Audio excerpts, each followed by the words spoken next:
அம்புலிமாமா மகாபாரதம் 11ஆம் பாகம். இடிம்பாசுரவதம். இடிம்பை தன் மீது அபிமானித்து தன் மனைவியாக விரும்பியதை சொன்னபோது பீமன் அவளிடம், இது எப்படி சாத்தியம்? உன்னை திருமணம் செய்து கொள்வதற்காக இவர்கள் அனைவரையும் உன் அண்ணனிடம் எப்படி சிறைப்படுத்துவேன் என்றான். உன் தாய்க்கும் சகோதரர்களுக்கும் என் அண்ணனால் பயம் இல்லாமல் நான் பார்த்துக் கொள்கிறேன் என்று சொன்னேன் அல்லவா? இவர்கள் அனைவரையும் தூக்கத்திலிருந்து எழுப்பு என்றாள் இடிம்பை. சுகமாக தூங்கிக் கொண்டிருக்கிறார்கள் இவர்கள். தூக்கத்திலிருந்து எழுப்ப எனக்கு விருப்பமில்லை. இனி உன் அண்ணனை பற்றி கேட்கிறாயா? எந்த அரக்கனிடமும் எனக்கு பயமில்லை. எப்பேற்பட்டவனையும் ஒரு கணத்தில் கொன்று வீசும் பலம் எனக்குண்டு என்றான் பீமன். இதற்கிடையில் இடிம்பாசுரன் தன் தங்கை இன்னும் திரும்பி வராததைக் கண்டு மரத்திலிருந்து இறங்கி தானே பாண்டவர்கள் இருக்கும் இடத்திற்கு புறப்பட்டான். தன் அண்ணன் மிகுந்த கோபத்துடன் வருவதை தூரத்திலிருந்தே கவனித்த இடிம்பை பீமனிடம், என் அண்ணன் யமனைப் போல வருகிறான். உங்கள் அனைவரும் இங்கே எதற்கு? உங்களை ஆகாய மார்க்கமாக அழைத்துச் சென்று பாதுகாப்பான இடத்தில் இறக்கிவிடுகிறேன் என்றாள். அரக்கியே, நீ பயப்படாதே. உன் அண்ணனுக்கு சாவு நெருங்கியிருப்பதால் தான் இங்கேயே வருகிறான். இவன் மட்டுமல்ல, இவனுடைய உறவினர்களான அரக்கர்கள் அனைவரும் வந்தாலும் அனைவரையும் யமனிடமே அனுப்பி வைப்பேன் என்றான் பீமன். நான் இந்த பணியை எப்படி செய்கிறேன் என்று பார்த்து நீ மகிழ்வாயாக என்றான் பீமன். ஏனோ என் அண்ணன் பலமுறை மனிதர்களை எவ்வளவு கொடூரமாக கொல்வான் என்று பார்த்திருக்கிறேன்.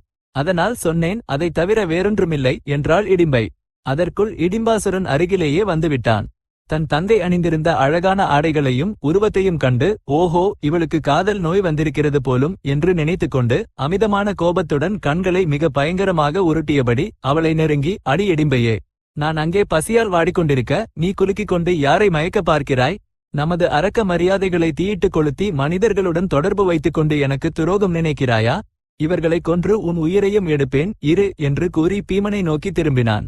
அடே அரக்க அதமா, உன்னை கொன்று இந்த காட்டிலேயே உன் தொல்லை இல்லாமல் செய்கிறேன் என்றான் பீமன். இடிம்பன் கைகளை நீட்டி பீமன் மீது பாய்ந்தான். பீமன் லாகவமாக அவனை பிடித்து 8 பாரம் தூரம் இழுத்துச் சென்றான். அதற்குள் இடிம்பன் பீமனுடைய பிடியிலிருந்து விடுபட்டு பீமனை தழுவிக்கொண்டு பயங்கரமாக கூச்சலிட்டான். அவனது அலறலால் தாய் சகோதரர்கள் எழுந்து விடுவார்கள் என்று கருதிய பீமன் அவனது பிடியிலிருந்து தப்பித்து தானே அவனை பிடித்து இன்னும் தூரமாக இழுத்துச் சென்றான். பீமன் சாதாரண மனிதன் அல்லன் என்று இடிம்பாசுரன் உணர்ந்து அதிகமான தீர்மானத்துடன் பீமனுடன் போரிட்டான். இருவரும் போர் தொடங்கவும் பூமி அதிர்ந்தது.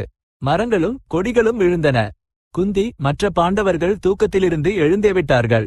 தங்களுக்கு அருகில் சிருங்காரம் உருவெடுத்தது போல் இருந்த இடிம்பையைக் கண்டு குந்தி தேவி மெல்ல, பெண்ணே, உன்னை பார்த்தால் ஏதோ வனதேவதையோ அப்சரசோ என்பது போல் இருக்கிறாய்.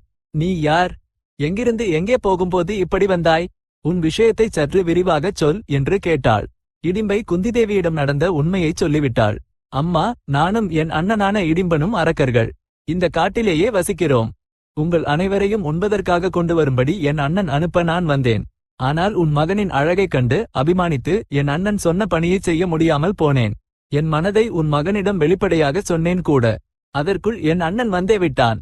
உன் மகன் அவனை தூரமாக இழுத்துச் சென்றான். அங்கே இப்போது இருவரும் ஹோராஹோரியாக போரிட்டுக் கொள்கிறார்கள் என்றாள். இடிம்பை இந்த செய்தியைச் சொன்னதும் தர்மராஜன், அர்ஜுனன், நகுலன், சகாதேவன் ஆகியோர் எழுந்து போர் நடக்கும் இடத்திற்குச் சென்று பீம இடிம்பாசுரர்களின் போராட்டத்தை சற்று தொலைவிலிருந்து பார்க்கத் தொடங்கினார்கள். இருவரும் 2 சிங்கங்களைப் போல போரிடுகிறார்கள். காட்டுத்தீயால் உண்டாகும் புகையைப் போல தூசு கிளம்பி அவர்களை சூழ்ந்து கொண்டது. போராட்டத்தில் இடிம்பனுக்கே மேலோங்கியிருப்பதை கவனித்த அர்ஜுனன், பீமசேனா, நீ களைப்படைந்திருந்தால் என்னை இவனுடன் சிறிது நேரம் போரிடவிடு என்றான். அர்ஜுனா, அவசரப்படாதே. என்னிடம் ஒருமுறை சிக்கிய இவன் என் கையால் சாகாமல் வேறு என்ன ஆவான் என்றான் பீமன். அப்படியானால் இவனை விரைவிலேயே கொன்றுவிடு. நாம் இங்கே தாமதிப்பது அத்தனை நல்லதல்ல. கிழக்கில் அருணோதயமும் ஆகிவிட்டது. அந்தி வேளைகளில் அரக்கர்களுக்கு பலம் பெருகும். இவனுடன் ஆடிப்பாடிக்கொண்டு உட்காராதே. தேவையென்றால் என் அம்புகளால் இவன் தலையை அறிந்து விடுவேன் என்றான் அர்ஜுனன். இந்த சொற்களை கேட்டு பீமன் அளவற்ற ஆவேசம் கொண்டு இடிம்பனை பிடித்துச் சுழற்றி பாறையில் மோதி அவனது இடுப்பை ஒடித்து கொடூரமாக கொன்றான். இடிம்பாசுரன் சத்தமாக அலறிக்கொண்டே உயிர் விட்டான். பீமனையும் அவனது தாயையும் தர்மராஜனும் மற்றவர்களும் பாராட்டினார்கள். அர்ஜுனன் மிகவும் புகழ்ந்தான். பிறகு அவன், தொலைவில் ஏதோ ஒரு கிராமம் தெரிகிறது. நாம் விரைவாக அங்கு செல்வது நல்லது. துரியோதனனின் ஒற்றர்கள் கண்ணில் படாமல் நாம் தப்பிக்க வேண்டும் என்றான். குந்தியுடன் சேர்த்து பாண்டவர்கள் மிக வேகமாக நகர்ந்தார்கள். இடிம்பையும் அவர்களை பின்தொடர்ந்து வரத் தொடங்கினாள். பீமன், இடிம்பையே, இந்த மோகினி ரூபத்தில் உன் அண்ணனுக்காக பழிவாங்க நினைக்கிறாயா? போய்விடு. இல்லையென்றால் உன் அண்ணனை கொன்றது போலவே உன்னையும் கொன்றுவிடுவேன் என்றான். அதைக் கேட்ட தர்மராஜன், அது என்ன தம்பி? பெண்ணை கொல்லுவேன் என்கிறாயே? இவளுக்கு நம்மீது கோபம் இருந்தால் மட்டும் நம்மை என்ன செய்துவிட முடியும்? இடிம்பாசுரன் கொல்லப்பட வேண்டியவனே. அவனை கொன்று நல்ல காரியம் செய்தாய். ஆனால் அவன் தங்கை என்ற காரணத்தால் இவளையும் கொல்லுவாயா? தவறு தவறு என்றான். இடிம்பை தர்மராஜன் பாதங்களையும் குந்திதேவி பாதங்களையும் தொட்டு, நான் ஆசையினால் என் மக்களையும் என் அரக்க தர்மத்தையும் விட்டு உங்கள் மகனை வரித்தேன். அவர் என்னை நிராகரித்தால் நான் உயிர் துறப்பேன்.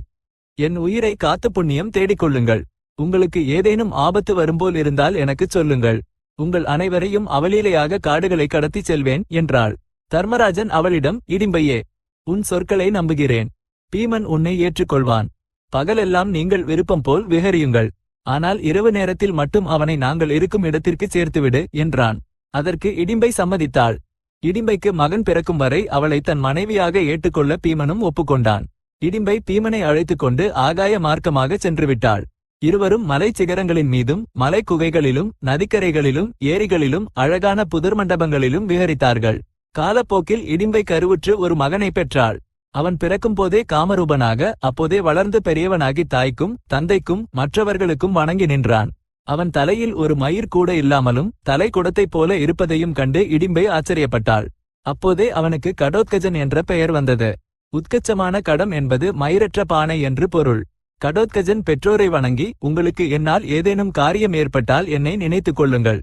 உடனே உங்கள் முன் நிற்பேன் என்று சொல்லி வடக்கு நோக்கி சென்றுவிட்டான். இடிம்பையும் முன்பு செய்து கொண்ட நியமப்படி பீமனிடம் விடைபெற்று தன் வழியே சென்றுவிட்டாள். இதன் பிறகு பாண்டவர்கள் சடைமுடி தரித்து மரவுரி அணிந்து அந்தணர் வேடத்தில் மச்ச நாடு, திரிகர்த்த நாடு, பாஞ்சாலம் மற்றும் கீசக நாடுகளின் வழியாகச் சென்று வெகு தூரம் போயினர். குந்திதேவியால் நடக்க முடியாதபோது பாண்டவர்களில் யாராவது ஒருவராவது அவரை தூக்கிக் கொண்டு சென்றனர். உணவிற்காக அவர்கள் விலங்குகளை வேட்டையாடியும் வந்தனர். இவ்விதமாக அவர்கள் தேசாடனம் செய்தபோது ஓர் இடத்தில் அவர்களுக்கு வியாச முனிவர் தென்பட்டார். அனைவரும் அவருக்கு வணக்கம் செலுத்தினர். அப்போது பாண்டவர்கள் துயரமான முகங்களுடன் கைகூப்பி நின்றார்கள். வியாச முனிவர் பாண்டவர்களிடம் கூறினார், என் பார்வையில் நீங்களும் திருதராட்டிரனின் புதல்வர்களும் சமமானவர்களே. அப்படியிருந்தும் உங்களுக்கு பெரும் அநீதி இழைக்கப்பட்டிருக்கிறது. இவ்வளவு இளம் வயதில் நீங்கள் துன்பங்களை அனுபவிப்பதைக் கண்டு எனக்கு மிகுந்த வருத்தமாக இருக்கிறது. நீங்கள் கவலைப்படாதீர்கள். எதிர்காலத்தில் உங்களுக்கு நன்மை உண்டாகும். இங்கிருந்து சற்று தொலைவிலேயே ஏகச்சக்கரபுரம் இருக்கிறது. அது அழகான மற்றும் ஆரோக்கியமான கிராமம். நீங்கள் அனைவரும் எல்லோருடைய கண்களிலும் படாமல் அங்கு சில நாட்கள் தங்கியிருங்கள். வியாச முனிவர் தாமே அவர்களை ஏகச்சக்கரபுரத்திற்கு அழைத்துச் சென்றார். ஓர் அந்தணரின் வீட்டில் அவர்கள் தங்க ஏற்பாடு செய்து குந்திதேவியிடம் கூறினார், தேவி, நீங்கள் அனைவரும் இங்கே 1 மாதம் வரை தங்கியிருங்கள். நான் மீண்டும் வந்து உங்களை சந்திப்பேன். இவ்வாறு கூறிவிட்டு வியாச முனிவர் அங்கிருந்து புறப்பட்டார். குந்திதேவியும் பாண்டவர்களும் அந்த அந்தணரின் வீட்டில் வசித்துக் கொண்டு ஐயமேற்று நாட்களை கழிக்கத் தொடங்கினர்.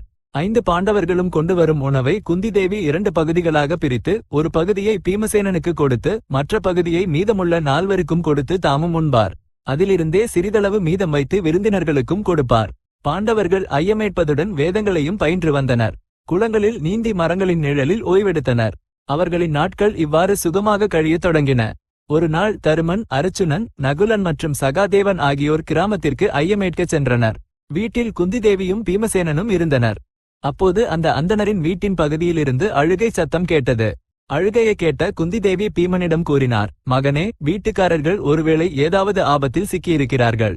அவர்கள் நமக்கு அடைக்கலம் கொடுத்து பெரிய உபகாரம் செய்திருக்கிறார்கள். நாம் பல நாட்களாக இவர்களது வீட்டில் வசித்து வருகிறோம். எனவே அவர்களின் பேராபத்திற்கான காரணத்தை அறிந்து முடிந்தவரை அவர்களுக்கு உதவி செய்வோம். நான் இப்போதே பார்த்துவிட்டு வருகிறேன். இவ்வாறு கூறிவிட்டு குந்திதேவி அந்த அந்தணரின் பகுதிக்குச் சென்றார். அந்த வீட்டின் உரிமையாளரான அந்தணர் தனது மனைவி, மகள் மற்றும் மகனை முன்னே அமர வைத்து கதறி அழுது கொண்டிருந்தார். அவர்கள் அழுவதைக் கண்டு, நீங்கள் ஏன் அழுகிறீர்கள் என்று குந்திதேவியால் கேட்க முடியவில்லை. அவரும் அவர்களருகில் சென்று அமர்ந்தார். அம்புலிமாமா மகாபாரதம் 11ஆம் பாகம் சம்பூர்ணம். இப்போதைக்கு ஸ்வஸ்தி.